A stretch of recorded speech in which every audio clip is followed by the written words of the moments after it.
இன்றைய இந்த விசேட வகுப்பில் இணைந்திருக்கின்ற மாணவர்கள் அனைவருக்கும் அஸ்ஸலாமு அலைக்கும்.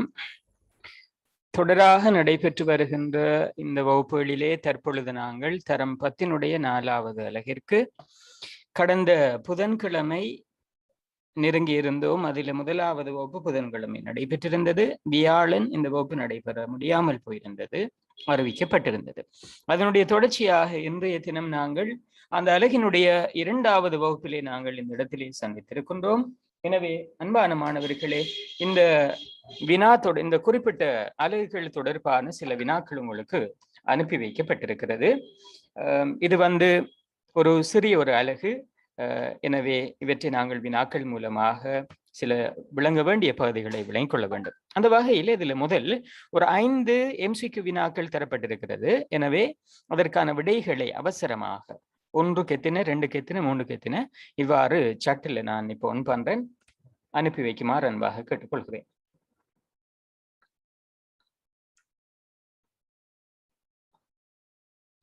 எனவே சட் ஒன் பண்ணப்பட்டிருக்குது. சட்டில் நீங்க இன்னைக்கு மாத்திரம் விடை அனுப்பக்கூடியதாக இது மாற்றப்பட்டிருக்கிறது. எனவே கூச்சப்படாமல் வெக்கப்படாமல் நீங்கள் விடைகளை அனுப்பி வைக்குமாறு அன்பாக கேட்டுக்கொள்கிறேன்.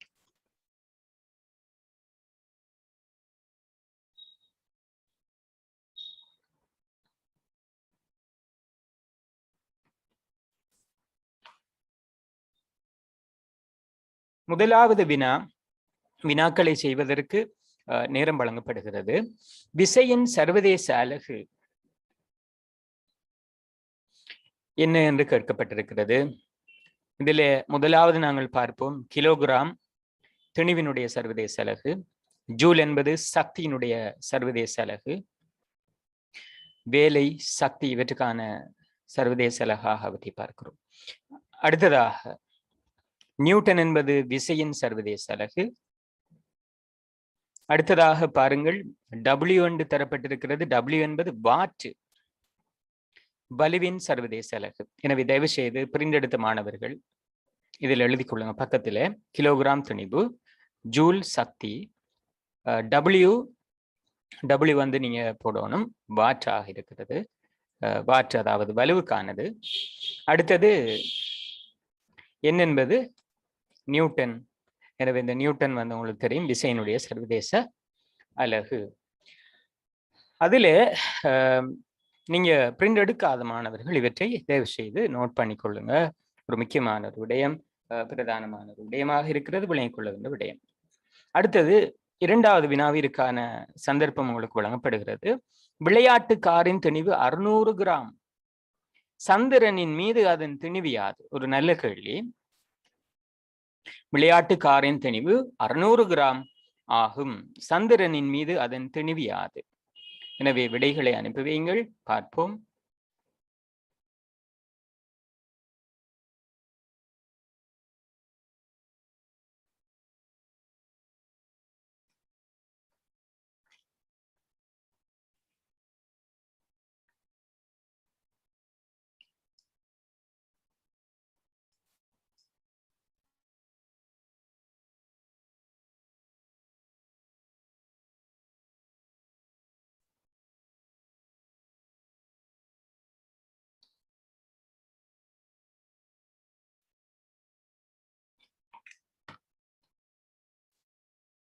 எனவே இலகுவான ஒரு கேள்வி, இதுக்கு நாங்க கூட நேரம் எடுக்க தேவையில்லை.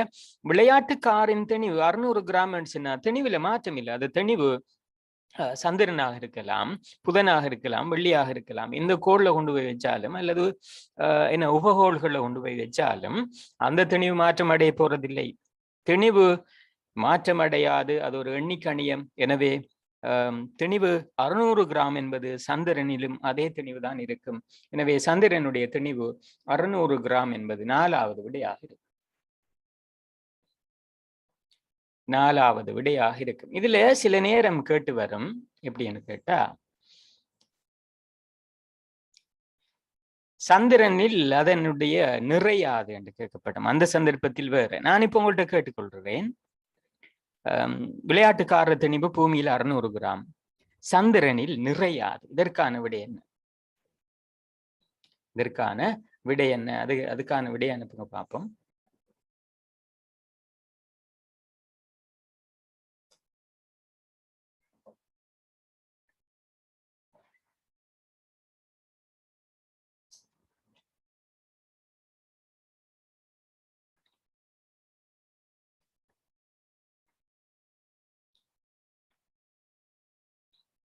விளையாட்டுக்காரனுடைய திணிவு 600 கிராம் பூமியில். அதன் திணிவு சந்திரனில் மாறாது 600 கிராம். இந்த கேள்வி இரண்டாவதுக்குரிய விட 4 விட. நான் கேட்கின்ற மற்றும் ஒரு கேள்வி, இதோடு சேர்த்து பிரிண்ட் எடுத்தாக்கள் அல்லது எடுக்காதாக்கள் எழுதி கொள்ளுங்க.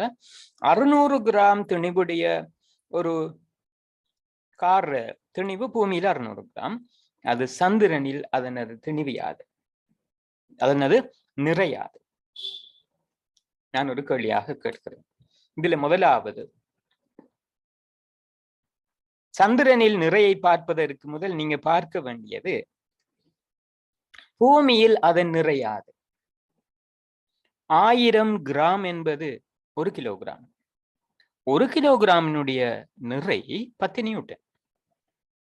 எனவே ஒவ்வொரு 100 கிராமும் 1 நியூட்டன். 1000 gram 1 kilogram. அதன் நிறையானது 10 நியூட்டன். 1000 கிராமினுடைய நிறை 10 நியூட்டன். எனவே ஒவ்வொரு 100 கிராமும் 1 நியூட்டன். 600 கிராம் என்பது 6 நியூட்டன். 6 நியூட்டனாக இங்கு இருப்பது சந்திரனில் 6 மடங்கு குறைவாக இருக்கும். 6 நியூட்டன் என்று பூமியில் இருந்தால் சந்திரனில் 6 மடங்கு குறையும்.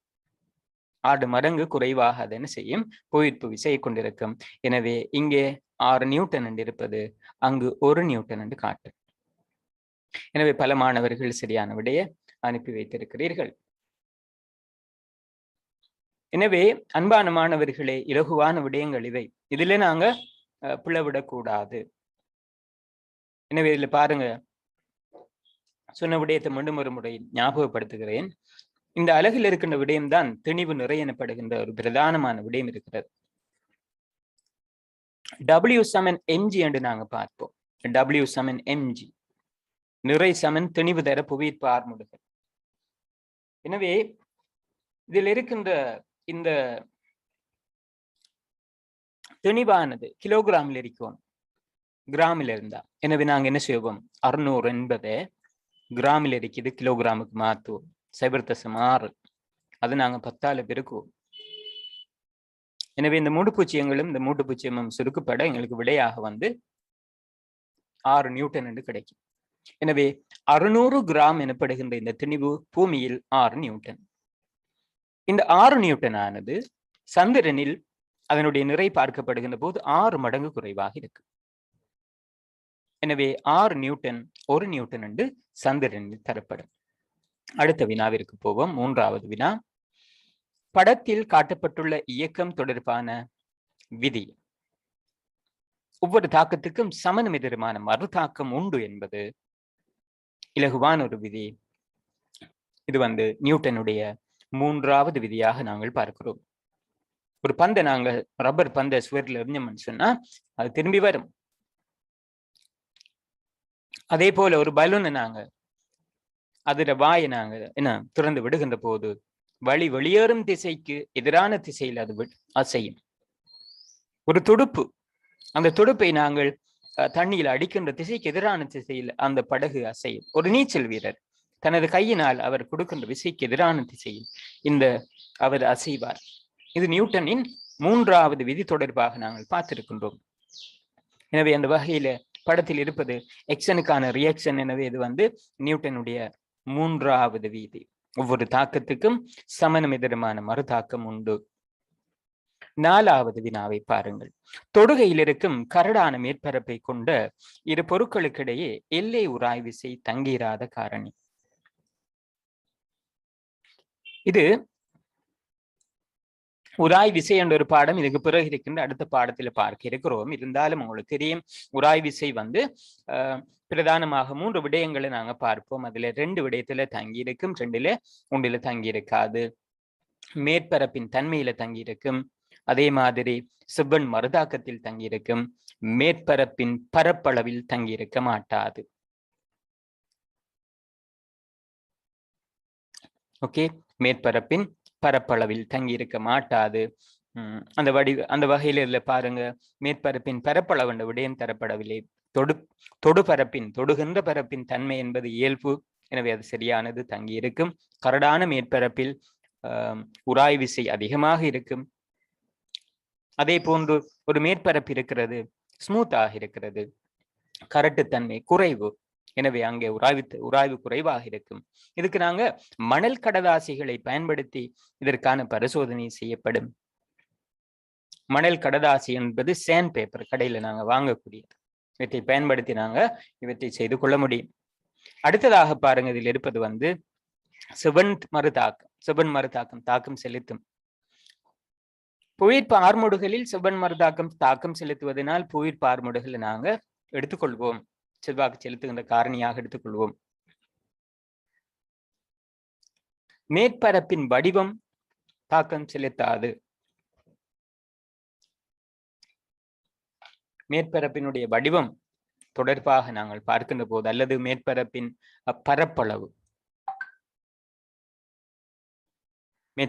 பரப்பளவு தாக்கம் செலுத்தாத ஒரு காரணியாக இருக்கிறது. எனவே இது வேற ஒரு அலகு உராய்வோடு தொடர்பானது. அந்த சந்தர்ப்பத்தில் நாங்கள் டீப்பாக பார்ப்போம். இப்ப எனக்கு 5வதுக்குரிய ஆன்சர் அனுப்பி வைங்க. பலர் அனுப்பியிருக்கீங்க.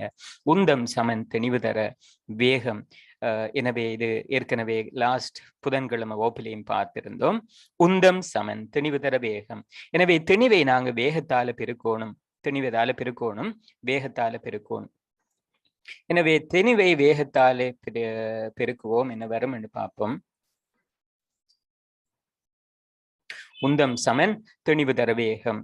எனவே இங்கு தரப்பட்டிருக்கின்ற தெளிவானது 8 வேகம் தரப்பட்டிருக்கிறது, தெளிவு 5. எனவே தெளிவானது எப்பொழுதும் இந்த கேள்வி பாட்டுல வந்தால் தெளிவு தர வேகம் இந்த சமன்பாடு போடுங்க தமிழால, அல்லது இவ்வாறு குறியீட்டை பயன்படுத்தலாம். தெளிவுக்கானது 5, அலகோடு போடுவது பெட்டர். 5 கிலோகிராம் கனவள இந்த இது தரப்பட்டிருக்கு, வேகம் தரப்பட்டிருக்கிறது 8 மீட்டர் செகண்ட் -1 என்று தரப்பட்டிருக்குது. எனவே 8 தர 5 40 kilogram metre second -1. Kilogram metre second -1 என்பது உந்தத்துக்கான குறியீடு அலகாக காணப்படுகிறது, உந்தத்துக்கான குறியீடாக இருக்கிறது. அன்பான மாணவர்களும் முக்கியமான விடயம், வளமை போல் எங்களோட ஆன்லைன் பரீட்சை இடம்பெறும். நான் நினைக்கிறேன் 3வது அலகுக்கான ஆன்லைன் பரீட்சை இடம்பெற்றிருந்தது. 3வது அலகுக்கான ஆன்லைன் பரீட்சை இருந்தது. நான் நினைக்கிறேன் இன்னும் மற்றும் ஒரு ஆன்லைன் பரீட்சை 3வது அலகுக்கானது நடைபெற இருக்கிறது. நான் அறிவிப்பேன். அந்த சந்தர்ப்பத்தில் ஆயத்தமாகிக் கொள்ளுங்கள். நாங்கள் படித்த விடயங்களை மீண்டும் ஞாபகப்படுத்திக் கொள்ள வேண்டும். அதற்காக இந்த விடயம் செய்யப்படுகிறது. அடுத்ததாக இந்த அலகுக்கான ஆன்லைன் பரீட்சையும் இடம்பெறும் வழமை போன்று. எனவே ஆயத்தமாகிக் கொள்ளுங்கள். எனவே உங்களுக்கு தெரியும், பாடசாலைகளில் திருத்திய கோப்புகளில், அதே போன்று உங்களது வலயங்களினால், மாகாண மட்டத்தினால், அதே மாதிரி எங்களோட கல்வி அமைச்சினால் செய்ய முடியாத சில விடயங்களை நாங்கள் செய்து கொண்டு வருகிறோம்.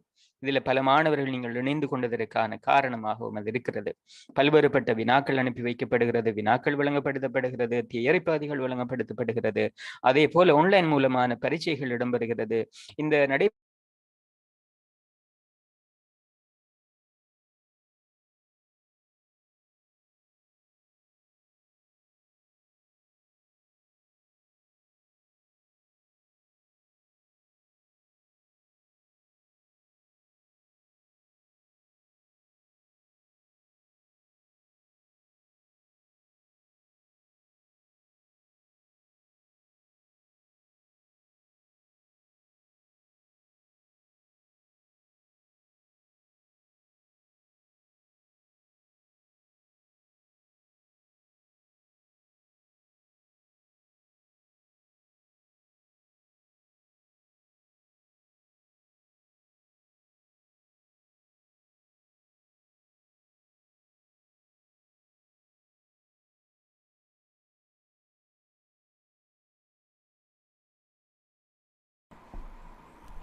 சரி, அப்ப இதுல நாங்க என்ன செய்யறோம்னு கேட்டா, அடுத்த கேள்வியை பாருங்க.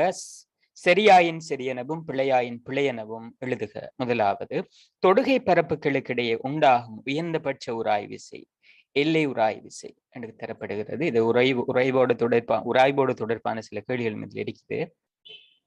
தொடுகை பரப்புகளுக்கிடையே உண்டாகும் உயர்ந்தபட்ச உராய் விசை எல்லை உராய் விசை அது மாதிரி உராய் விசை 3ஆக பிரிப்போம். எல்லை உராய் விசை, அடுத்தது இயங்காமல் இருக்கின்ற போது நிலையியல் உராய்விசை, இயங்குகின்ற போது இயக்கவியல் உராய்விசை. எல்லையுறாய் விசை என்பது நிலையியல் உராய் விசையினுடைய உயர்ந்த பெருமானமாக, உயர்ந்தபட்ச பெருமானமாக இருக்கும். உதாரணமாக ஒரு கிராஃபில் நாங்கள் இப்படி காட்டுவோம். நிலையியல் உராய் விசை அதுல உயர்ந்தபட்ச பெருமானம் இப்படி இருந்தா அது பிறகு அப்படியே குறைவடைந்து போகும். இதுல நாங்க இந்த பகுதியில காட்டுறது, இதுல பாருங்க, குறிப்பாக இந்த பகுதிகளில் நாங்கள் காட்டுவது, உதாரணமாக இந்த பகுதியில காட்டுவது உதாரணமாக இந்த ஏபி என்ற இந்த நேர்கோடு நிலையியல் உராய் விசை. உச்ச பெருமானமாக இந்த பி இருக்கும். அது பி என்றது எல்லை உராய் விசையாக இருக்கும். உதாரணமாக இவ்வாறான ஒரு நேர்கோட்டின் மூலம் நாங்கள் சிடி என்று காட்டுறோம் என்று சொன்னால் அது இயக்கவியல் உராய் விசை.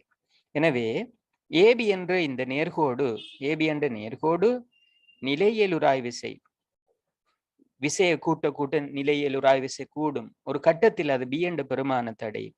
அந்த கட்டத்துக்கு அற்பால் அது இயங்க ஆரம்பிக்கும்.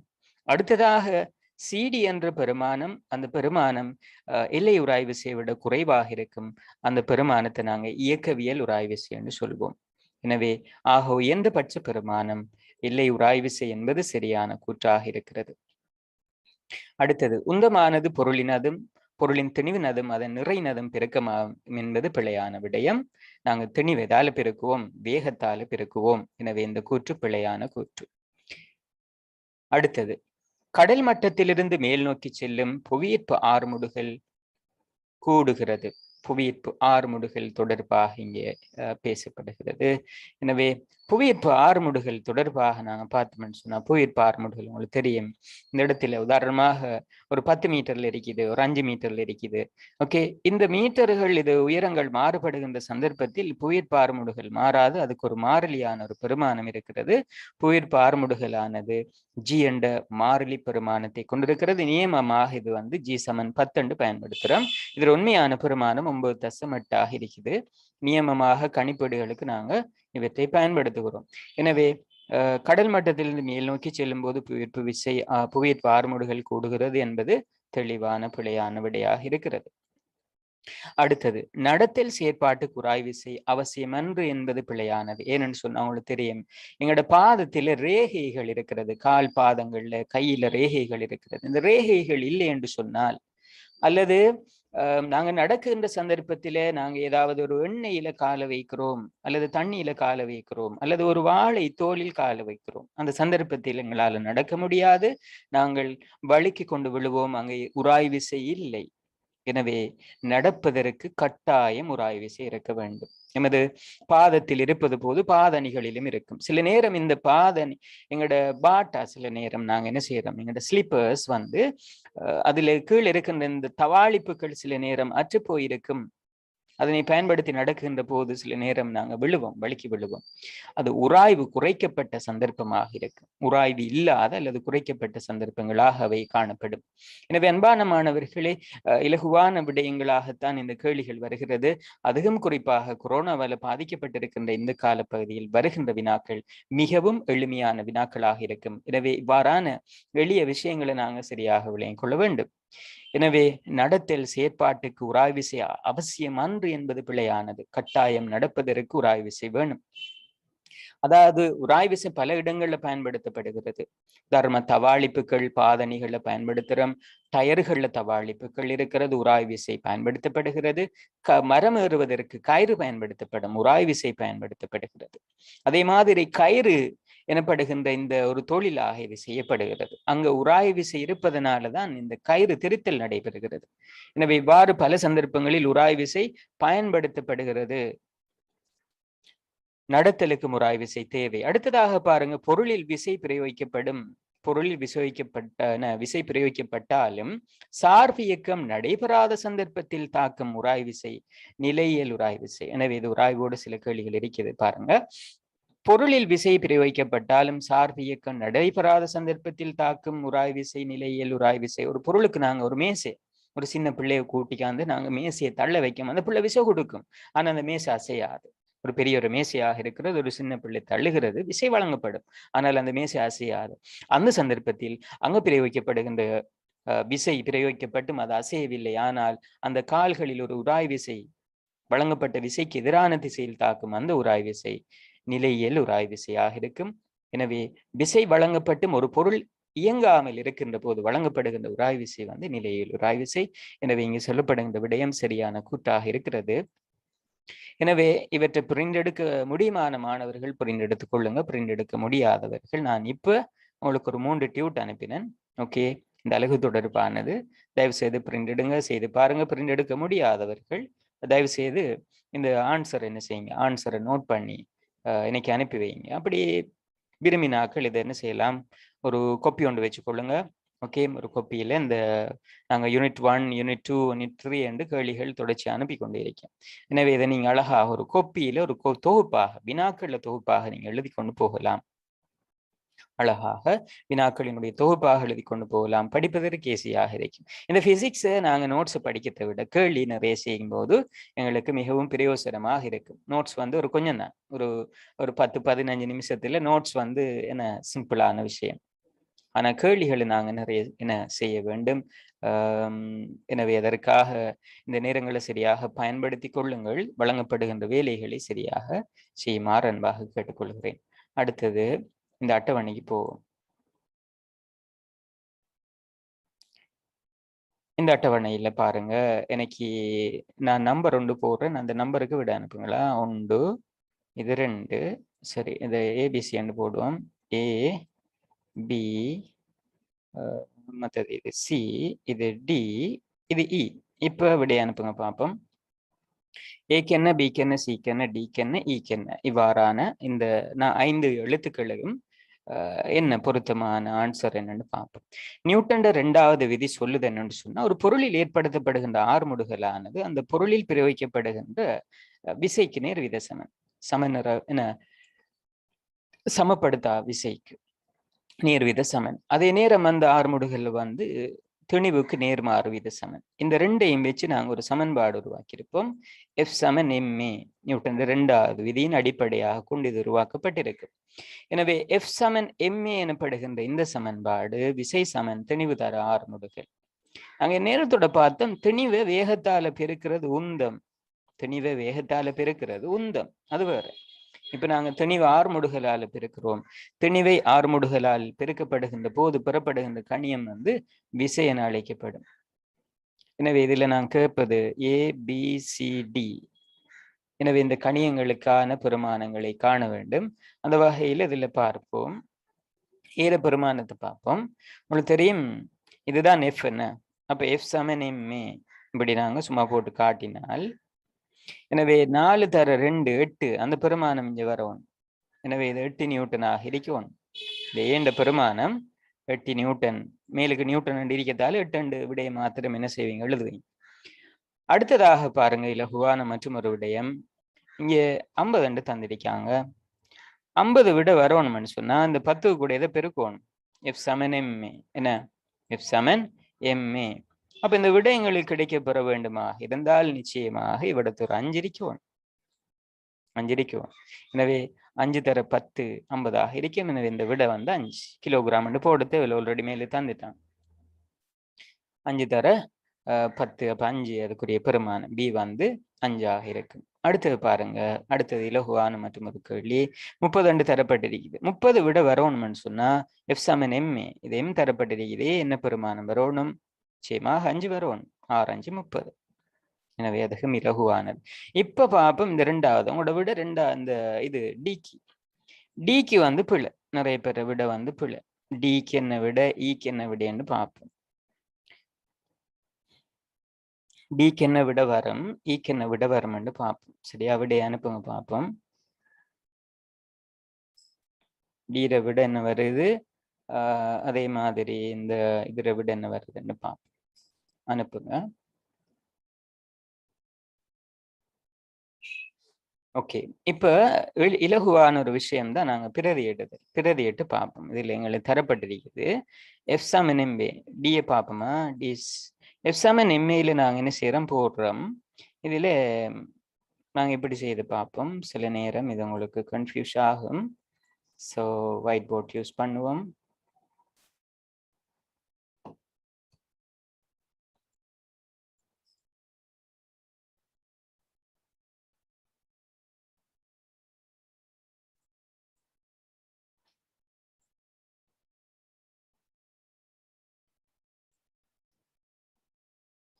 இதுல பாருங்க எஃப்சமன் எம்ஏல நாங்க என்ன செய்யறோம், பயன்படுத்துவோம் எஃப்சமன் எம்ஏ.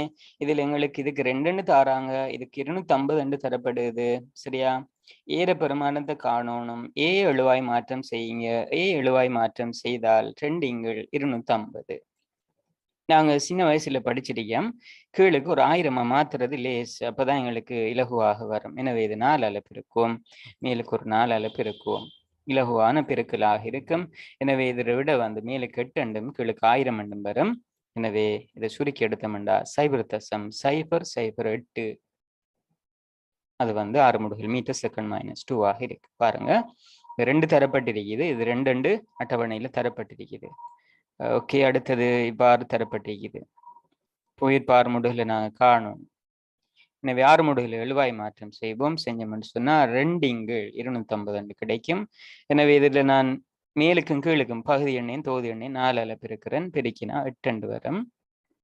மேலுக்கு பகுதி எண், இந்த தொகுதி எண் தொகுதி எண் 8 வரும். பகுதி எண் பார்த்தீங்கன்னு சொன்னா 250 தர 4 1000 வரும். எனவே இது 1000 பிரிச்சா 0.008 கிடைக்கப்பெறும். எனவே இலகுவான ஒரு கேள்வியாக இருக்கிறது. அந்த வகையில எங்களுக்கு இதில் 6 முடுகள் 0.008. இந்த விட மிக குறைஞ்சவர்கள் தான் அனுப்பியிருந்தீங்க. 1.125 அதுவும் ஓகே. தசத்துல விட கொடுப்பது சிறப்பானதாக இருக்கும். அந்த வகையில அடுத்த கேள்வியை பாருங்க. இந்த கேள்வி தசம் வருகிறது என்று நாங்க என்ன பயப்பட தேவையில்லை. 30 15ஆல பெருக்கிட்டு 10ஆல பிரிச்சுட்டா சரி. 30 அப்படி இல்லாட்டி இதை நாங்க எப்படி செய்யலாம், 30 நாங்க இதால பெருக்குவோம். 1.5 என்பது 3.2 இப்படியும் போடலாம். எனவே இதை நாங்க சுருக்குவோம். 30 3ஆல பிரிக்கினா 90, 90 2ஆல பிரிச்சா 45. சோ இது பெருமானம் 45 கிடைக்கப்பெறும். எனவே அன்பான மாணவர்களே, அழகான கேள்விகள். ஓகே, எனவே படிக்கின்ற போது இலகுவாக இருந்தாலும் வரான சில கேள்விகளை செய்கின்ற போது எங்களுக்கு பல சந்தேகங்கள் இருக்கும். அந்த சந்தேகங்களை நாங்கள் நிவர்த்தி செய்து கொள்ள முடியும். இதுல பாருங்க, தரம் 10 மாணவர்களால் உருவாக்கப்பட்ட விளையாட்டு கார் படத்தில் காட்டப்பட்டுள்ளது. மேற்படி காரின் இயக்கத்துக்கான விதியை தருக. அப்ப இதுல நாங்க என்ன செய்யறோம், ஒரு பலூன் இருக்குது. இந்த பலூன்ல நாங்க என்ன செய்யறோம், இதுல வாய் இங்கால திறந்து விடப்படுகின்ற போது காத்து இந்த வழியில வெளியேறும். இந்த பலூனோடு சேர்த்து இந்த துரொல்லி ஆய்வுக்கூடத்துக்கு பயன்படுத்தப்படுவது. இது ஒரு காராக இருக்கிறது, துரொல்லியை போன்றது. எனவே இது இந்த திசையில என்ன செய்யுது, அசையக்கூடியதாக காணப்படுகிறது. இந்த திசையில அசைவதாக இருக்கும். இயக்கத்துக்கான விதி, அப்ப இங்க என்ன நடக்குதுன்னா ஒவ்வொரு தாக்கத்துக்கும் சமணம் எதிருமான மறு தாக்கம் இருக்கிறது. இப்ப விதியை தருக, எத்தனையாவது விதி என்றா 3வது விதி. விதியை தருக, ஒவ்வொரு தாக்கத்துக்கும் சமணம் எதிருமான மறு தாக்கம் இருக்கிறது என்ற விடயம். ஒரு பலூனுக்கும் இதே மாதிரி நாங்க ஒரு கம்பிக்கு குழாயில வச்சுட்டு நாங்க ஒரு பலூனை நாங்க இதுல செய்த இந்த பரிசோதனை ஞாபகப்படுத்தி பாருங்கள். ஓகே, வார ஒரு பலூனுக்கான பரிசோதனை இருக்குது. பலூன்ல கடந்த வகுப்புலையும் பார்த்தோம், இந்த திசையில காற்று வெளியேறும், பலூன் இந்த திசையில அசையும்.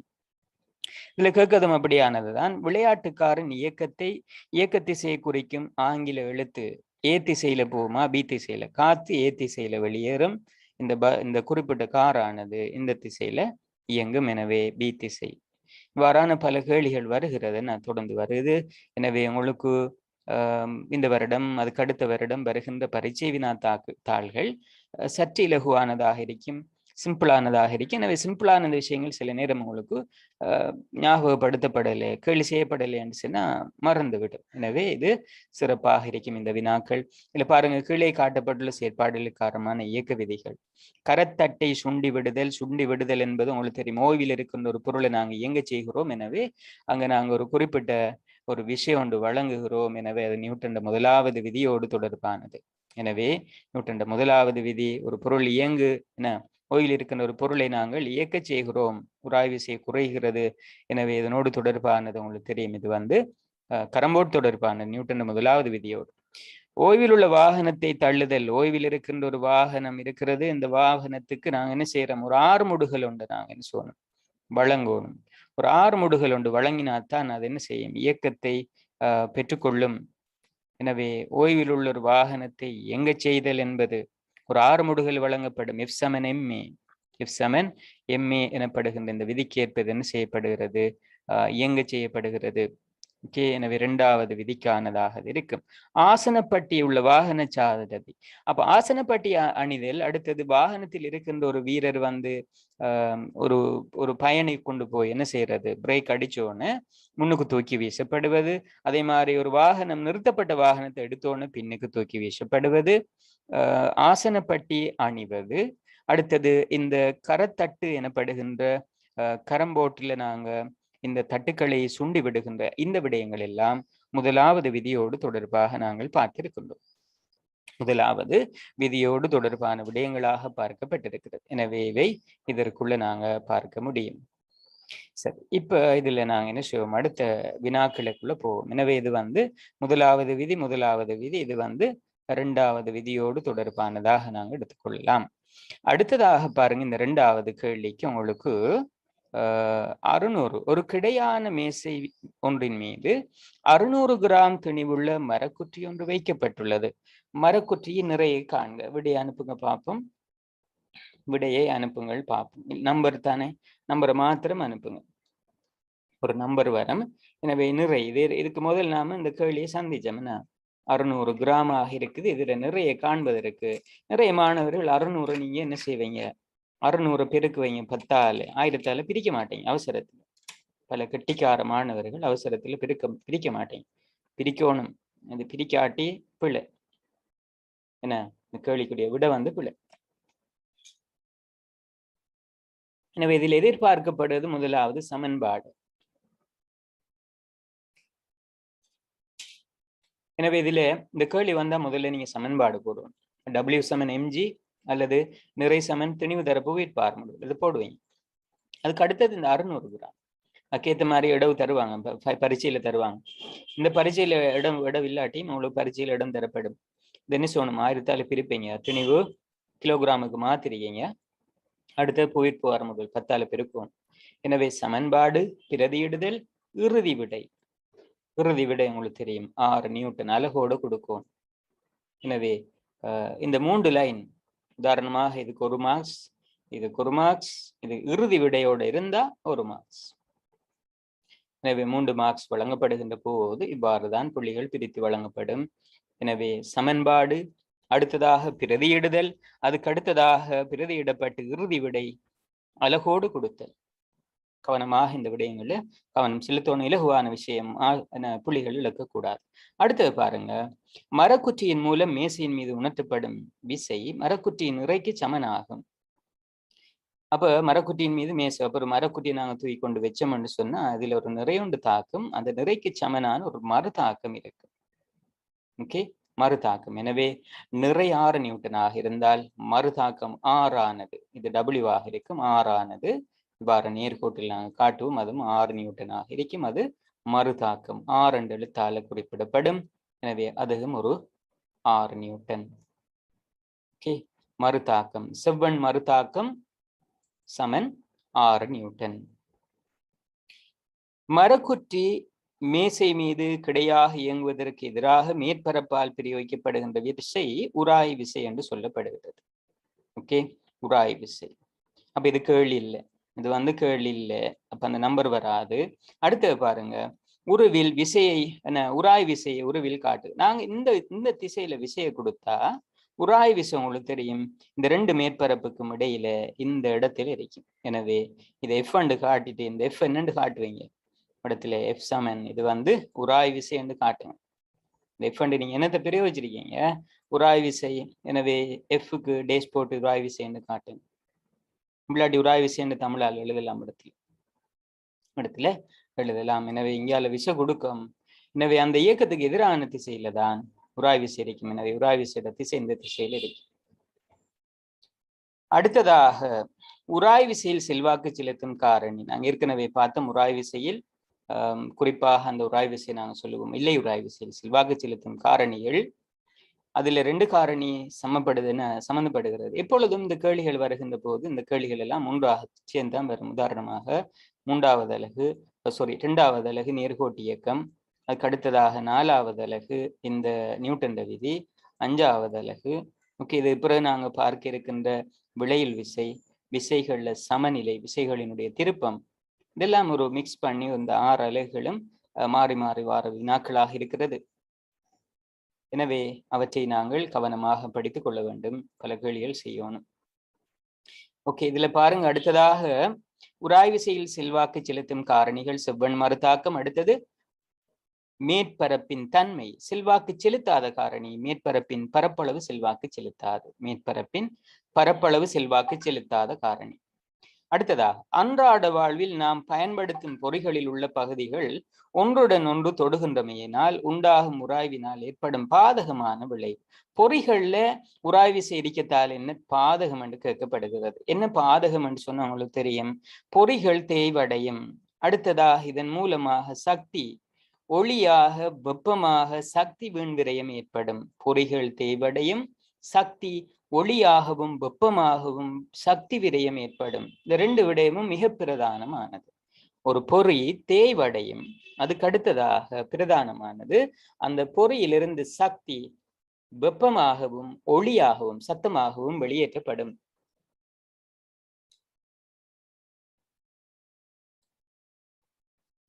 அடுத்த வினாவாக இருக்கின்ற பகுதியை பார்ப்போம்.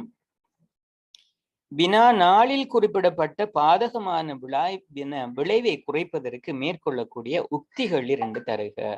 எனவே உராய்வை குறைக்கின்ற சந்தர்ப்பங்களாக நாங்க இதுல நாங்க என்ன செய்வோம்னு சொன்னா உங்களுக்கு தெரியும், குண்டு பொதிகை, உருளை பொதிகைகள் பயன்படுத்த வேண்டியதாக இருக்குமாக இருந்தால் அதை பயன்படுத்தலாம். அடுத்தது மேற்பரப்பை ஒப்பமாக்குதல். அப்படி இல்லாட்டி எண்ணெய், கிரீஸ், மசகு போன்ற இவற்றை ஏதாவது பயன்படுத்துதல், உராய்வு நீக்கிகளை பயன்படுத்துதல். ஓகே, இவற்றை நாங்கள் இதுல குறிப்பிடலாம். சோற்றுப்பாங்கான தரையில் அல்லது மணலில் வாகன சில்லுகள் இது சேரன இவடத்தொரு குத்தன சேற்றுப்பாங்கான சேர் என்பது உங்களுக்கு தெரியும். சில நேரம் இந்த டயர் மணல்ல அப்படி இல்லாட்டி இந்த களியோட சேர்ந்து நீர் அது புதம்பி போயிருக்கின்ற சேறு பிரதேசங்கள் என்ன செய்யுது, புதைந்து விடுகிறது. சில்லுகள் முன்னோக்கி செல்லாது ஒரு இடத்தில் சுழல்வதை காணலாம். மேற்படி அவதானம். அப்ப இது தொடர்ந்து இப்படியே சுத்திட்டு எரிக்கும் மணலுக்குள்ள சுரிக்குள்ள. என்ன காரணம் என்று கேட்டா, இந்த டயருக்கு ஒரு உராய்வு, ஒரு தடுப்பு ஒன்று இல்லை. ஒரு தடுப்பு இருந்தா தான் இந்த வாகனம் முன்னோக்கி அசையும். அதுதான் நாங்க கல்லு போடுவோம், பலகை போடுவோம், மரக்கட்டைகளை போடுவோம். எனவே அந்த சந்தர்ப்பத்தில் ஒரு படிச்ச ஒரு ஆள் இருந்தால் அவர் என்ன செய்வார்ன்னு சொன்னா, அந்த இடத்துல கொண்டு போய் மரங்கள் அல்லது கற்கள் வாரானவற்றை போடுகின்ற போது இந்த குறிப்பிட்ட வாகனம் இந்த இடத்திலிருந்து இலகுவாக வெளியேறும். உராய்வை அதிகரிக்க வேண்டும். எனவே இதுக்கு பாரமான மரங்கள் அல்லது கற்கள் இவ்வாறானவை இந்த இடத்துல போடுபடுமாக இருந்தால் இந்த இடத்துல இருந்து இந்த வாகனத்தை விரைவாக நாங்கள் எடுக்க கட்டி இழுப்பதை விட இந்த இடத்துல நாங்க இந்த குறிப்பிட்ட இடத்துல இவற்றை போடுவது மிகவும் சிறப்பான ஒரு யுக்தியாக இருக்கும். எனவே அன்பான மாணவர்களே, இலகுவான பகுதிகள், பிராக்டிக்கலான சில கேள்விகளை நாங்கள் பார்த்திருக்கின்றோம். இதோட உங்களுக்கு இன்னும் சில வினாக்களை நான் இப்ப சற்று நேரத்துக்கு முதல் அனுப்பியிருந்தேன். எனவே இந்த வினாக்களை தயவு செய்து பூரணப்படுத்திக் கொள்ளுங்கள். ஓகே, இந்த வினாக்களை செய்து பூரணப்படுத்திக் கொள்ளுங்கள். எனவே ஏற்கனவே ஒரு டியூட் செஞ்சிட்டோம். இன்றைக்கு 2வது டியூட் செஞ்சிருக்கோம். அடுத்தது 3வது மற்றும் ஒரு டியூட் உண்டு. அதை நாங்க இன்னைக்கு செய்து முடிப்பதற்கு ட்ரை பண்ணுவோம். சரியா?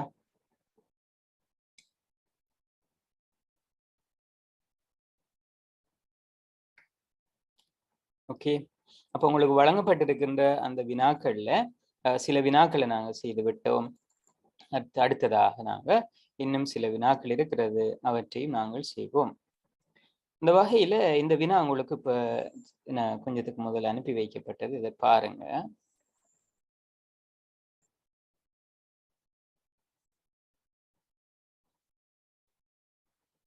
இந்த வினாக்கள் பார்ட் 1 வினாக்கள் நான் அதை ஷேர் பண்றேன். இதுக்கான ஆன்சர் என்னன்னு அனுப்புங்கப்பா. இந்த வினாவை பாருங்க, இதுல இருந்து ஆரம்பிக்குது. சரியா? இது வேற சில வினாக்கள் இருந்ததால நான் அதை விட்டுட்டு இதை மட்டும் எடுத்திருக்கேன்னு பாருங்க. 4வது வினாவிலிருந்து பார்ப்போம். உங்களோட ஆன்சரை இப்படி அனுப்புங்க. 4 பிரக்கெட் போட்டு தேத்தினேன். சரியா? 4லிருந்து அனுப்புங்க. 4, 5, 6, 7. இது 4க்கும் ஃபர்ஸ்ட்டுக்கு அனுப்புங்க பார்ப்போம். உங்களுக்கு ஸ்கிரீன்ல தெரியறதுக்கு மாத்திரம் இப்படி அனுப்புங்க, மற்றதை பிறகு பார்ப்போம்.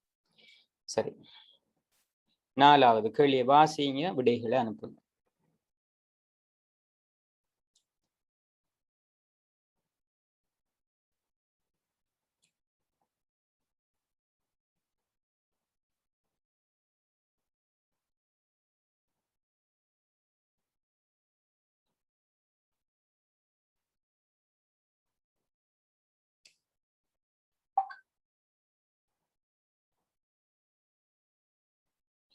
இப்ப இதுல என்ன நடக்குதுன்னு கேட்டா உங்களுக்கு தெரியும், ஒரு பொருளுக்கு இங்க வழங்கப்படுகின்ற விசையில ஒரு 600 நியூட்டன் விசை வழங்கப்படுகிறது, பொருளுக்கு வழங்கப்படுது. அதுல 400 நியூட்டன் விசையானது உராய்வுக்கு எதிரான விசையாக வழங்கப்படுது. எனவே அப்ப நாங்க என்ன செய்யறோம்டா, உதாரணத்துக்கு இதுல பாருங்க, இந்த பொருளுக்கு நாங்க ஒரு குறிப்பிட்ட ஒரு விசையை நாங்க என்ன செய்யறோம், வழங்குறோம். குறிப்பிட்ட ஒரு விசையை வழங்குறோம். உதாரணமா இந்த பொருளை உராய் விசை ஒரு 400 நியூட்டன் என்று வைத்துக் கொள்வோம். 400 நியூட்டன் தாக்குது. நாங்க 300 நியூட்டன் விசை வழங்குவோமாக இருந்தால் இந்த பொருள் இயங்காது. இந்த திசையில ஒரு 300 நியூட்டன் வழங்குவோமாக இருந்தால் இந்த பொருள் இயங்காது. 400 என்ற விசை வருகின்ற போது இந்த பொருள் இயங்குவதற்கு எத்தனைக்கு? 400 என்ற விசை ஒரு விசை வருகின்ற போது இந்த பொருள் இயங்குவதற்கு எத்தனைக்கும் அதை நாங்க எல்லை உராய் விசை என்று சொல்வோம். இப்ப உதாரணத்துக்கு இந்த இடத்துல என்ன செய்யப்படுது, 400 என்ற விசை இருக்குது, தடுப்பு விசை, இயக்கத்துக்கு எதிரானது. நாங்க கொடுக்கும் ஒரு 400 விசை இயங்குவதற்கு எத்தனைக்கும், இதை விட கொஞ்சம் கூட்டி ஒரு 600 கொண்டு போறோம். அப்ப நாங்க வழங்கிய இந்த 600 என்ற இந்த திசையில வழங்கிய இந்த விசையில 400 நியூட்டன் விசை இந்த திசையில் என்ன செய்யப்பட்டிருக்குது, அங்க பயன்படுத்தப்பட்டிருக்கிறது. எனவே விளையுளாக இருப்பது உங்களுக்கு தெரியும். விளையுள்ள நாங்க பார்த்திருக்கிறோம். இந்த திசை கிழக்கு திசையில் 600 நியூட்டன், மேற்கு திசையில் 400 நியூட்டன் இருந்தால் இதனுடைய விளையுளானது ரெண்டினுடைய வித்தியாசமாக இருக்கும். பெரிய விசேட திசையில விளைவுள் இருக்கும். 600 400 கழிப்போம் 200 நியூட்டனாக இருக்கும். விளைவுளாக இருக்கின்ற விசையாக இங்கே இருப்பது. எனவே அந்த விசைதான் இந்த இயக்க சக்திக்கு காரணமாக இருக்கும். இதுக்குத்தான் நாங்க என்ன செய்வோம், F சமன் ma என்ற சமன்பாடு பயன்படுத்துவது இந்த 200 நியூட்டன் விசைதான். எனவே இதுதான் சமனறவான விசையின் பரிமாணமாக இது காணப்படுகிறது. எனவே 200 நியூட்டன் கிழக்கு திசை வழியே எனப்படுவதுதான் மிக பொருத்தமான விடையாக இருக்கும். மிக பொருத்தமான விடை. நன்றாக விளங்கப்படுத்தி இருக்கிறேன் பாருங்கள். மீண்டும் ஒரு முறை, இதில் ஒரு 400 நியூட்டன் விசை ஆல்ரெடி இருக்குது. நாங்க ஒரு 300 நியூட்டன் இந்த திசையில கொடுத்தோம்னா இந்த பொருள் அசையாது. ஏனென்றா உராய் விசை கூட அசையாது. 400 நியூட்டன் என்ற விசை கொடுக்கின்ற போது மட்டுமட்டாக அசைய தொடங்கும். நாங்க கொடுக்கின்ற விசை 500 என்று சொன்னா ஒரு 100 நியூட்டன் இந்த திசையில் இருக்கு, இந்த பொருள் அசையும். இப்ப நாங்க கொடுக்கின்ற விசை 600 நியூட்டன். எனவே இந்த திசையில் 600 நியூட்டன், இந்த திசையில ஆல்ரெடி 400 நியூட்டன் ஒரு ஆய்விசை இருக்கிறது. எனவே விளைவுளாக இருப்பது இந்த திசையில் 600 400 கழிச்சோம்னு சொன்னா 200 நியூட்டன் என்ற ஒரு விளைவுள் விசை ஒன்றுதான் இந்த திசையில் இருக்கும். அது சமனறவான விசையாக இருக்கும். கிழக்கு திசை நோக்கியதாக இது காணப்படும். அடுத்தது, விசை ஒரு காவிக்கணியமாக கருதப்படுவதற்கு காரணம். காவிக்கணியம் என்பது பெருமனை மாற்றமல்ல. உதாரணமாக நாங்க இப்ப சொல்றோம், மேலுக்கு இருக்கின்ற வினாவில நாங்க என்ன சொல்றோம், 200 நியூட்டன் கிழக்கு. இந்த 200 நியூட்டன் என்பது பருமன். இந்த கிழக்கு என்பது அதனுடைய திசை. எப்பொழுதும் விசையானது காவிக்கணியங்களானது திசையோடு குறிப்பிடப்படுதல் வேண்டும். எனவே பருமனையும் திசையும் கொண்டிருக்கின்றமை, பருமனையும் திசையையும் கொண்டிருக்கின்றமை என்பதுதான் இங்கு பொருத்தமான விடையாக இருக்கிறது. பருமனையும் திசையையும் கொண்டிருக்கின்றமை என்பதுதான் மிக பொருத்தமான விடயமாக காணப்படுகிறது. அடுத்து பாருங்க, ஒப்பமான மேற்பரப்பில் 2 கிலோகிராம் திணிவுடைய பொருள் 4 மீட்டர் செகண்ட் -2 ஆறுமுடுகளை ஏற்படுத்த வல்ல விசை எவ்வளவு? எனவே இவ்வாறான கேள்விகள் வருகின்ற போது நாங்க திணிவு தர 6 முடுகளாக இருக்கும். எனவே திணிவானது 2, 6 முடுகள் 4. எனவே 2 தர 4 பெருமானம் 8 நியூட்டனாக காணப்படும். 8 நியூட்டனாக இருக்கும். எனவே இதுக்கான பெருமானம் 8 நியூட்டன். அடுத்தது பாருங்க, படத்தில் உள்ள புத்தகம் ஒன்றினை 50 நியூட்டன் விசையை பயன்படுத்தி அசைக்கும் போது தொழிற்படத்தக்க உராய் விசை 10 நியூட்டன். புத்தகத்தின் திணிவு 5 கிலோகிராம். அதன் ஆறுமுடுகள் யாது? அப்ப இதுல நன்றாக சொல்லப்படுகிறது, தெளிவாக சொல்லப்படுது. 50 நியூட்டன் விசைஞ்சால கொடுக்கும் உராய் விசை 10 தரப்படுது. எனவே விளையுள் இந்த திசையில கிழக்கு திசையில் இருக்கின்ற விளையுள் 40 நியூட்டன். எனவே 50 10 கழிச்சாத்தான் விளைவுல தான் பார்க்கணும். அது 40 நியூட்டன். எனவே 40 நியூட்டனுக்கு நாங்கள் F சமன் ma பிரயோகிப்போம். 50க்கு பிரயோகிக்க கூடாது. விளைவுள் என்னடா இந்த 10 இந்த 50 இருந்து கழிக்கப்பட்டு என்ன செய்யும் 40 வரும். எனவே 40 சமன் இங்க தரப்பட்டிருக்குது 5 கிலோகிராம் என்று தரப்பட்டிருக்குது. எனவே ஆறுமுடுகளை காண்போம். ஆறுமுடுகளுக்கான பெருமானத்தை நாங்கள் போடுகின்ற போது ஏ சமன் 40 × 5 8 என்ற பெருமானம் கிடைக்கப்பெறும். 40 5ஆல பிரிப்போம். எனவே 40 × 5 8 என்ற பெருமானம் கிடைக்கப்பெறும். இலகுவான ஒரு விடயம். மீண்டும் ஒரு பாருங்கள். இங்கே 40 50 நியூட்டன் என்று இருக்கிறது, 10 நியூட்டன் என்று இருக்குது. எனவே விளையுள் காண்பதற்கு பெருசிலிருந்து சின்னது கழிப்போம். கழிச்சோம் என்று சொன்ன 40 நியூட்டன், விளையுள் 40 நியூட்டன் இந்த திசையில் இருக்கும். எனவே எஃப் சமன் எம்ஏல நாங்க எப்பொழுதும் விளைவுல தான் போடணும். விளைவுள் 40 நியூட்டனாக இருக்கும். திணிவை நீங்க பாத்தீங்கன்னு சொன்னா திணிவிட பெருமானம் 5 கிலோகிராம். ஆறுமுடுகள்ல பெருமானத்தை காணணும். ஆறுமுடுகள் எழுவாய் மாற்றம் செய்தால் 40 × 5 என்று பெறப்படும். 40 × 5 பெருமானம் 8 என்ற பெருமானம். எனவே அது 3வது விடையாக காணப்படும். எனவே இலகுவான கேள்விகளாக இவை அமைகிறது. பார்ப்பதற்கு கடினமாக இருந்தாலும் இலகுவான சில கேள்விகள் இதில் இடம்பெற்றிருக்கிறது. அடுத்ததாக பாருங்க 8வது கேள்வி. விடைகளை அனுப்பி வையுங்கள். 8 9 10க்கான விடைகளை அனுப்பி வையுங்கள். 8 9 10 11 இந்த வினாக்களுக்கான விடைகளை அனுப்பி வையுங்கள்.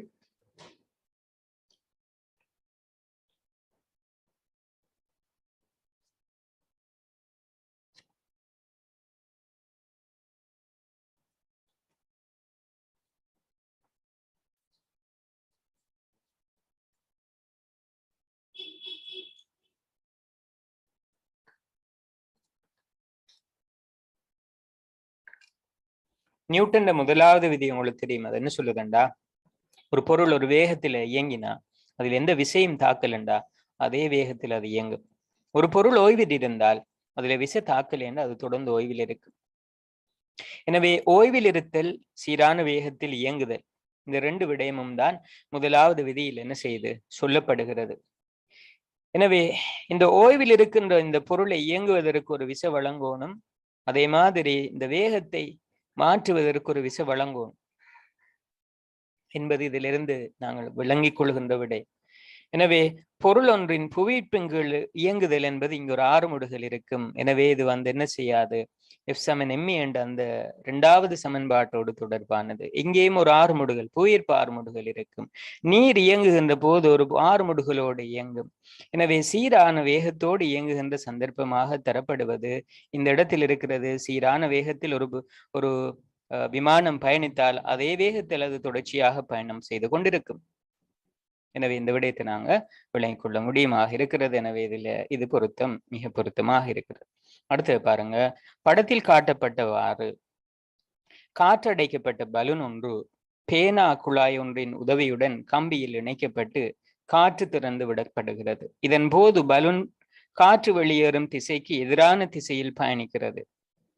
இவ்வியக்கத்துடன் தொடர்பட்ட விசைச்சோடிகள் எவை என்று கேட்கப்படுகிறது.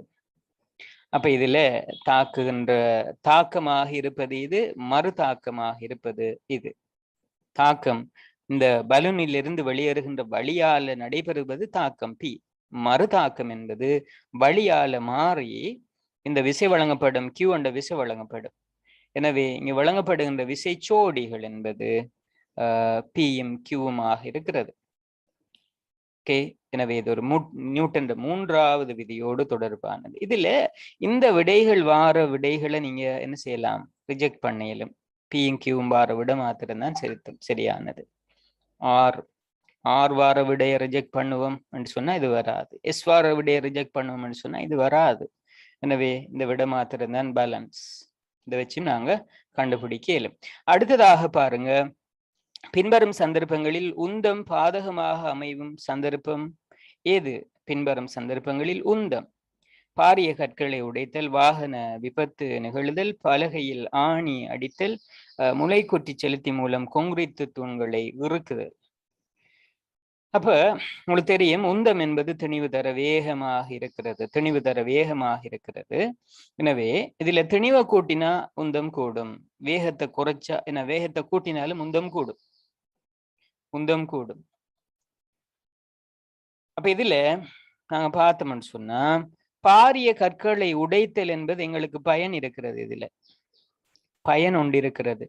பலகையில் ஆணி அடித்தல் என்பது ஏதோ ஒரு வேலை செய்யப்படுகிறது. எனவே இது ஒரு தொழில். ஆணி அடித்து தொழில் செய்கிறோம். அதே மாதிரி முளைக்குற்றி செலுத்தி மூலம் குங்கிரிட்டு தூணிகளை இறுக்குதல் என்பது ஒரு வேலை செய்யப்படுகிறது. இது எங்களுக்கு நன்மையான ஒரு விஷயம். விபத்துக்கள் என்பது ஒரு பொருள். கார் என்பது, காரில் இருக்கின்ற மனிதர்கள், கார் ஒரு திணிவு, அது ஒரு வேகத்துல போகுது. இது ஒரு குறிப்பிட்ட ஒரு திணிவை கொண்டிருக்கிறது. இது போய் நம்ம இடத்துல மோதுகின்ற போது இங்க இருப்பது என்னன்னு கேட்டா உந்தம் இருக்கும். இது இந்த இடத்துல எல்லாம் பயன்படுத்தப்படுகிறது. ஆனா இந்த இரண்டாவது இடத்துல மனுஷனுக்கு அது ஆபத்தாக வருகிறது. ஒரு திணிவும் ஒரு வேகமும் சேர்ந்து இருக்கின்ற போது அது ஒரு சக்தியாக காணப்படுகிறது. அந்த சக்தி பயன்படுத்தப்படுகிறது மற்ற இடத்துல. இந்த இடத்துல எங்களுக்கு அது தீமையாக மாறுகிறது. எனவே இது ஆபத்தான ஒரு சந்தர்ப்பம். முந்தத்துக்குரிய ஆபத்தான சந்தர்ப்பமாக இது இருக்கிறது. அடுத்து பாருங்க, பின்வரும் இச்சந்தர்ப்பத்தில் உந்தத்தின் பெருமானம் இழிவாக இருக்கும். வேகம் எல்லாம் சமன். பாருங்க, வேகம் எல்லாம் சமன். வேகம் சமனாக இருந்தால் அங்க திணிவத்தை நாங்க பார்ப்போம். வேகம் சமனாக இருந்தால் திணிவுதான் பார்க்கப்படும். பேருந்து, கார், உந்துருளி, ஓகே. அடுத்தது புகையிரதம். அப்ப இவற்றில உங்களுக்கு தெரியும், புகையிரதம் என்பது மிகவும் பாரிய திணிவுடையது. இதில் மேதிலுக்கு இருக்கின்ற இவற்றோடு நாங்கள் பார்க்கின்ற போது, ஓகே, இவற்றோடு பார்க்கின்ற போது ஒப்பிடுகின்ற போது மிக பிரமாண்டமான திணிவுடையது புகையிரதம். எனவே திணிவு அதிகரித்தால் வேகம் சமனாக இருக்கிறது மாறிலி, திணிவு அதிகரித்தால் உந்தம் அதிகரிக்கும். எனவே அதிக திணிவை கொண்டது புகையிரதம். எனவே விடையாக நாங்க 4வது தெரிவு செய்து கொள்வோம். எனவே அன்பான மாணவர்களே, இலகுவான பகுதிகளாக இந்த வினாக்கள் இங்கே காணப்படுகிறது. அடுத்ததாக இதுல பாருங்க,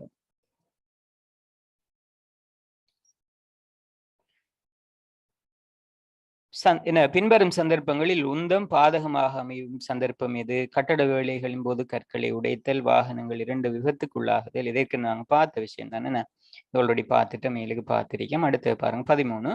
பின்வரும் சந்தர்ப்பங்களில் எதன் போது உராய் விசை அதிகரிக்க செய்யப்படுகிறது? உராய் விசை அதிகரிக்கப்படுதல் என்பது உங்களுக்கு தெரியும். அந்த சந்தர்ப்பத்தில் என்ன நடக்கும் என்று பார்ப்போம். வாகன டயர்களில் தவாளிப்புகள் இருத்தல் உராய் விசை அதிகரிக்கப்படும் சந்தர்ப்பம். இயந்திரங்கள் அசையும் பாகங்களுக்கு மசகிடுதல் உராய் விசை குறைக்கப்படுகின்ற சந்தர்ப்பம். வாகன சில்லுகளின் சுழற்சி தண்டுகளுக்கு இடையே குண்டு போதிகைகள் பயன்படுத்துதல், அது உராய்வை குறைக்கும் சந்தர்ப்பம். இயந்திரம் அசையும் பாகங்களுக்கு இடையே உருளை போதிகை பயன்படுத்துதல், அது குறைக்கும் சந்தர்ப்பம். மசகிடுதல், எண்ணெய் பயன்படுத்துதல், மேற்பரப்பை ஒப்பமாக்கல் உராய்வை குறைக்கும் சந்தர்ப்பம். உராய்வை அதிகரிக்கின்ற சந்தர்ப்பம் தவாளிப்புகள் இடப்படுதல். எனவே இதுல இந்த விடயமாக நாங்கள் பார்க்கிறோம். 13வது 13க்கு 3வது முதலாவது விடையாக இருக்கிறது. இதுல இந்த 15வது கேள்வியை பாருங்க. பின்வரும் கூற்றையும் அதற்குரிய காரணத்தையும் கருதுக. கரம் விளையாட்டின் போது கரம்பலகை மீது தொழிற்படும் உராய்வை குறைப்பதற்கு பூசல்மா இடப்படுகிறது. காரணம், கரந்தட்டின் இயக்கம் எளிய நேர்கோட்டு இயக்கமாகும். காரணம் இது அல்ல. ஓகே, பூசல்மா இடப்படுவதன் மூலம் என்ன செய்யறோம்னு கேட்டா அவங்களுக்கு தெரியும், உராய் விசை குறைக்கப்படுகிறது. உதாரணமா இதுல ஒரு உராய் விசை குறைக்கப்பட்டால் அதுக்கு நாங்க வழங்கிய விசை என்ன செய்யப்படும்? ஒரு வழங்கிய விசை மூலம் அது ஓய்வில் இருந்த ஒரு பொருளை நாங்க இயங்க செய்கிறோம். ஒரு விசை வழங்கப்பட்டால் ஓய்வில் இருக்கின்ற பொருள் ஒரு இயங்க செய்யப்படுகிறது. அதே நேரம் உராய் விசை குறைக்கப்பட்டால் அது இயங்குகின்ற தூரம் அதிகரிக்கும். எனவே இது நியூட்டன் இயக்க விதிகளோடு தொடர்பான ஒரு விடயமாக இருக்கிறது. ஓகே, பூசல்மாக்கு உங்களுக்கு தெரியும், இது குறைப்பதற்காக பூசல்மா இடப்படுகிறது என்பதற்கான கூற்று சரியாக இருக்கிறது. ஆனால் காரணம் பிழையான ஒரு விடயம். உராய்வை குறைப்பதற்கு பூசல்மா இடப்படுகிறது என்பது சரியான ஒரு விடயமாக இருந்தாலும் அந்த காரணம் இது இல்லை. பூசல்மா இடப்படுவதன் மூலம் என்ன நடைபெறுகிறது அது தொடர்பான விவரம் இங்கே இல்லை. அந்த 2 மேற்பரப்புகளுக்கும் இடையே இருக்கின்ற உராய் விசை குறைக்கப்படுகின்ற போது அந்த குறிப்பிட்ட கரத்தட்டு மிக நீண்ட தூரம் என்ன செய்யும்? பிரயாணம் செய்யும் ஆரம்பத்தை விட. எனவே இவற்றைத்தான் நாங்கள் அதிலிருந்து பார்க்கிறோம். எனவே இதுல இன்னும் சில வினாக்களும் இதுல இடம்பெற்றிருக்கிறது. ஓகே, இந்த வினாக்களை நாங்க நாளைய தினம் பார்ப்போம். சில வினாக்களை நான் அனுப்பி வைத்திருக்கிறேன், இன்னும் சில வினாக்களை அனுப்பி வைக்கிறேன். எனவே அவற்றை அனைத்தையும் செய்யுமாறு அன்பாக கேட்டுக்கொள்கிறேன். இதில் இருக்கின்ற உராய் விசையையும் நாங்கள் படித்தோம்னு சொன்னால் ஒரு பகுதியை ஃபர்ஸ்ட் டேர்முக்குரிய ஒரு பகுதியை நாங்கள் ஃபிசிக்ஸ் பகுதியை முடிக்கும். அடுத்தது 6வது யூனிட். 6வது யூனிட் கலங்கள், என்ன தாவரக்கலம், விலங்கு கலம், அதை முடிச்சிட்டோம்னு சொன்னால் ஒரு ஃபர்ஸ்ட் டேர்ம் பேப்பர்ஸ் நாங்கள் கொஞ்சம் செய்து பார்க்க முடியும். 1ஆம் தவணை பேப்பர்ஸ் என்று சொன்னால் 1ஆம் தவணை கூட எங்களுக்கு 10ஆம் ஆண்டில் நடைபெறவில்லை. அது என்ன தரம் 10 மாணவர்களாக இருக்கலாம், தரம் 11 மாணவர்களாக இருக்கலாம். எங்களுக்கு 1ஆம் தவணை கூட பல பாடசாலைகளில் நடைபெறவில்லை. அந்த குறையை நிவர்த்தி செய்யும் முகமாக பல ஃபாட்பான் பேப்பர்களை எடுத்து நாங்கள் அதை எக்ஸாம்களாக செய்ய முடியும். எனவே அவையும் நடைபெறும். எனவே அதற்கும் தயார் நிலையில் இருங்கள். இது ஒரு அரிய சந்தர்ப்பம். எனவே இதை சரியாக பயன்படுத்துமாறு அன்பாக கேட்டு மீண்டும் அடுத்த வகுப்புகளில் சந்திப்போம். இணைந்து கொண்ட அனைவருக்கும் ஜஸாக்கல்லாஹ் ஹைரன். அஸ்ஸலாமு அலைக்கும் வரஹ்மத்துல்லாஹி வபரகாத்துஹு. Good afternoon.